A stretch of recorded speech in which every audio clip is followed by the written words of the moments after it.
up guys, it's Motoziety, and in today's video I am super excited because we finally have the brand new CFMOTO 675 SS, as you can see behind me. I have been so excited to get my hands on this bike, and I have been waiting since like November to get this thing. Today we're going to be doing a little bit of a ride and review. I'm going to give you my unbiased opinion about this bike, and honestly I can't wait to get riding, so let's go.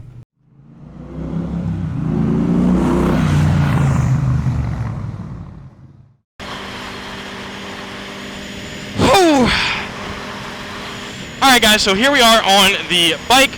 I am so excited to finally be able to show this thing off to you guys.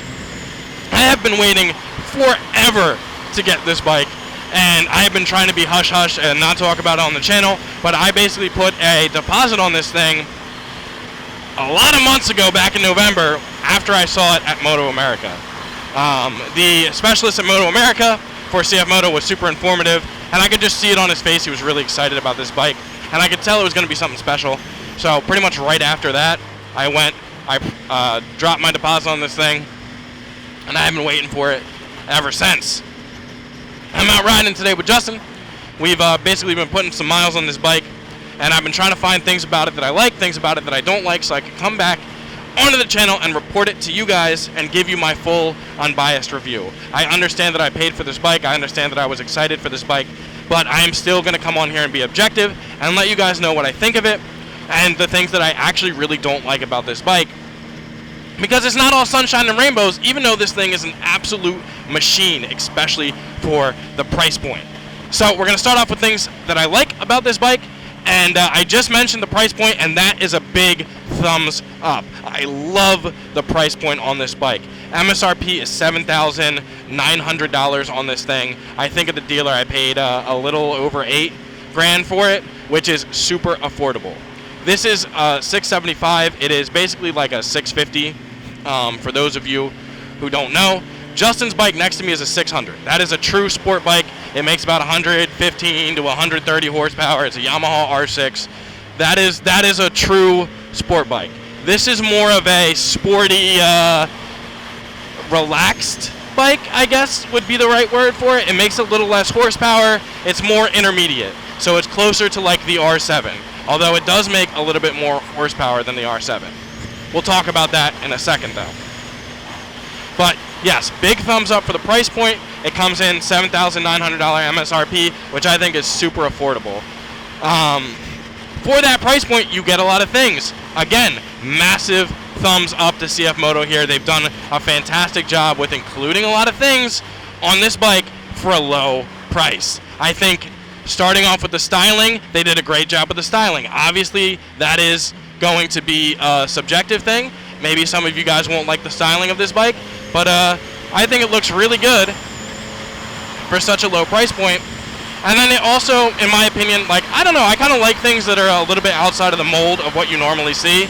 I think you're kind of seeing a little bit of these modern day sport bikes step out of their comfort zone a little bit, but I think for the last couple of years we've just been getting the same thing over and over again, and it's a little bit boring. So to have CFMOTO jump into the US market now and kind of shake things up a little bit with their styling and how their bikes look, I think I like the challenge. I don't know. There's something about the being different a little bit that I like. So I'm in love with the styling of this bike. I think the colorways that they have for this thing look really good.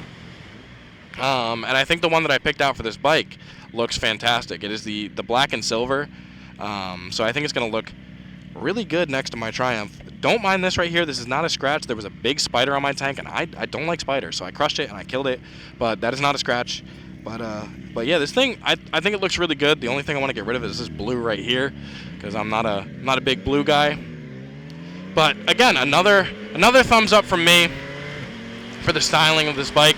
The front lights look really good, and when you start up this bike, when you turn the key to turn it on, it's got this really cool animation that it does. I'll show you guys right here. And the same thing with the taillight, which I'll show you guys now. So when you turn it on, I don't know, it's just it's an eye catcher. I feel like I don't know, like just riding around this bike for the last couple of days, I've already had people come up to me just asking me, what is it? Like, I've never seen a bike that looks like that before. And I don't know. It's nice to kind of tell people about, I don't know what this guy's doing over here. I'm not really sure what's going on. But that aside, it's nice to kind of be able to talk about the things that you enjoy doing, the things that you love doing. And I love motorcycling, so I always enjoy when people come up to me and ask me about my bike. So yeah, I think the styling kind of catches people's attention, which is good. Yeah, so if that's the kind of thing you want, then maybe this bike is for you. Now, things that are included with this bike for the price point is another thumbs up for me. The LCD screen, which you see in front of me, is packed full of little surprises and some really cool features. I'm not sure if you guys can clearly see it or not. I'll make sure that if you can't, when I review this footage, when I edit it. Oops, I'm in the wrong lane. Oops. That's okay. That's all right. I'll make sure that when I edit this video that I, get a good footage of this. But on this LCD screen, there's a couple of things that are being displayed. Number one being your tire pressure. I can see the tire pressure for both my front and rear tire, as well as my tire heat level. So I can see what my front tire is. Currently it's at 88 degrees Fahrenheit, and my rear tire is currently at 108 degrees Fahrenheit. So when you go out to start your bike and you start riding, you no longer have to wonder whether or not your tires are warmed up. This thing will tell you and let you know, hey, your tires are still at 60 degrees Fahrenheit. Maybe you shouldn't take corners so hard. So that's nice. I don't know how accurate it is. I'll be honest with you guys. For the price point that this bike comes in at, it's, I know, alarming to some people to see stuff like that included, because immediately they're just going to be like, oh, well, it's from China. There's no way that's going to continue to work. I don't know yet. I don't know what the longevity is going to be like. I don't know if it is super accurate. All I'm saying is that it's awesome that they included it and that they're, trying to throw some more premium features onto these cheaper bikes. The other thing that they included with this bike is a USB charger. It's under the LCD screen right here, which I think is a great feature and should be, I don't know, to me it should be standard on most bikes, because, I don't know, I feel like everyone has a phone nowadays that they have, their GPS on or whatever, so it's kind of one of those quality of life things that if you're out riding and your phone dies on you but you need your GPS to get home, having a charger on your bike just really kind of ensures that you're not going to get lost or anything like that. So I really appreciate the USB charger being there, and I think that's a great addition. The other thing that you guys are going to see on this bike that I really like, it's staring you directly in the face, is this. This is a steering stabilizer. Now, on most sport bikes, these do not come standard. You'll see them on the ZX-10R or some of the higher premium end sport bikes like the Ducatis, and I think some Triumphs come standard with steering stabilizers. But you really only see them on the premium sport bikes that people are paying a pretty penny for. So to see it standard from the factory, this came from the factory on something like this for the low price point really surprised me. Obviously, this is not an Olin steering stabilizer. This is not the top-of-the-line steering stabilizer, but it is an adjustable steering stabilizer from CFMOTO. It may be a cheaper one. However, it's still there. It's better than nothing. I think that all 600s should come standard with steering stabilizers because, I don't know, you're doing high speeds on the highway. I don't want to get speed wobbles. And just having something to kind of negate that is great, in my opinion. I know there's a big debate on whether or not, you should have one. I know there's a big debate on whether or not they're worth anything. Listen, to have this come standard, I'm not going to complain about it. It's adjustable. I can turn it up and down, and it didn't cost me any extra money. So I like it. I'm happy with it. I'm glad that it's there. I don't know all the science behind whether or not they work. I'm not going to claim to be an expert on that. All I'm saying is, if I have the choice between having one and not having one, I would rather have one. This bike also comes standard with traction control that you can turn on, off, and change the levels of. Right now, hopefully you guys can see it, but on the LCD screen, it is TC2. That is the highest level of traction control that you can have. If I press this button on the left handlebar over here, I can change. I don't really want to do it while riding, but you can do it. I'll just do it real quick for you. I can change it to TC1, which is the lower level of traction control, and I believe if I hold it, it'll turn it off. Also, if I really want to turn it off, I can just go on the LCD screen and change all my settings and all that, but you do have the ability to turn it off. This bike also comes with ABS, although I do not believe that you can turn that on and off like you can the traction control. I don't know, it's just nice to have all of those things come standard on this bike. Whether or not they're the best of the best is debatable, and whether or not they will stand the test of time is debatable. But I think it's pretty awesome that they come standard on this bike, and I don't know why that keeps dropping back down to 1. I'm not going to complain about it. This bike comes with a quick shifter as well. So the quick shifter allows you to shift up quickly without using the clutch. And it's something that, again, a lot of premium bikes have, but you don't see too often on something at this price point, and I think it's great. I think that it's awesome that they included it. It's not really something that you need, to be honest with you, unless you're like racing all the time, but I do enjoy using it from time again, and just kind of makes life a little bit easier. I don't have to worry about pulling in the clutch, or if I shifted poorly. This thing is just gonna shift up automatically anyways.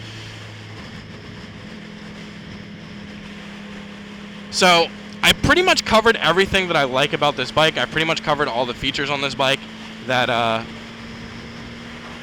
really been enjoying. I'm gonna move on to some of the stuff that I don't like so far about this bike. And again, I'm not hating on it. There's just a couple of things that I noticed that if I could, I would like to change.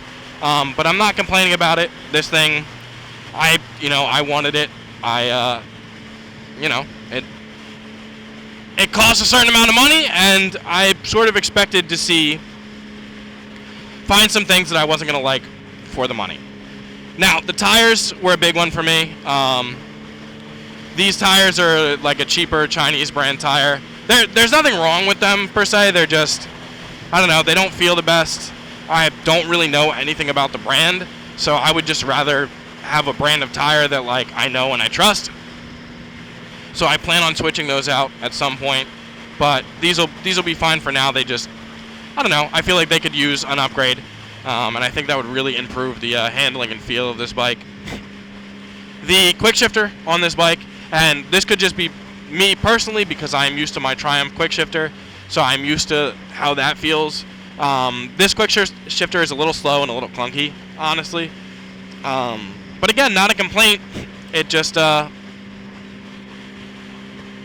just something that you guys should be aware of, that this quick shifter does not feel like the others.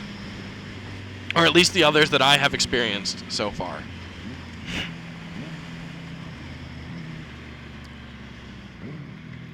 Now,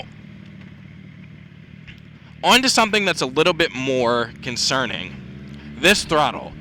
The throttle is drive-by-wire. So it's not a cable, it's a wire. It's an electronic throttle.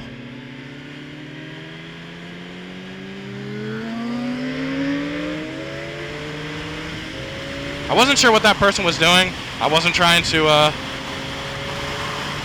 get in an accident if they decided that they were just going to move over when we tried to pass. Anyways, what I was saying, this throttle is throttle by wire. So it's not a cable, it's an electronic throttle, so it's super responsive. That's great. I like that. However, there is no room for play with this throttle like you would have on one that's attached to a cable. There's really no room to kind of mess around with it. And when you go to brake, you better make sure that your hand is pushed all the way forward. I got fat hands, so that's difficult for me. But your hand needs to be pushed forward like this when you brake, because if you pull back at all, you will still be engaging the throttle.